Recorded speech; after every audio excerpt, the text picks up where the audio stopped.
সবাইকে নমস্কার জানিয়ে বলছি, প্লিজ দয়া করে কেউ কাউন্টিং এজেন্টরা এবং প্রার্থী ক্যান্ডিডেটরা তারা ভোটিং এলাকা ছেড়ে আসবেন না।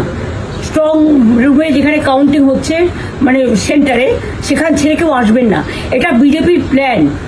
প্রথম 2-3 রাউন্ডে আমি কালকে থেকেই বলছি যে ওদেরগুলো আগে দেখাবে, আমাদেরগুলো পরে দেখাবে। এবং অনেক জায়গায় 2-3 রাউন্ড কাউন্টিং করার পরে প্রায় 100টা জায়গায় কাউন্টিং বন্ধ করে রেখে দিয়েছে। এবং কল্যাণীতে ধরা পড়েছে 7টা মেশিন, যেখানে কোনো মিল নেই। এটা টোটাল ফোর্সফুলি সেন্ট্রাল ফোর্সকে দিয়ে চারিদিকে তৃণমূল কংগ্রেসের উপর অত্যাচার করছে, অফিস ভাঙছে, জোর করে দখল করছে। SIR এর নামে আপনারা দেখেছেন ভোট লুট করেছে যাতে যে সিটগুলো জিততে পারে। কিন্তু এখনো এমন 70টা সিট আছে, 100টা সিট আছে যেগুলো আমরা এগিয়ে আছি, সেগুলো বলছে না।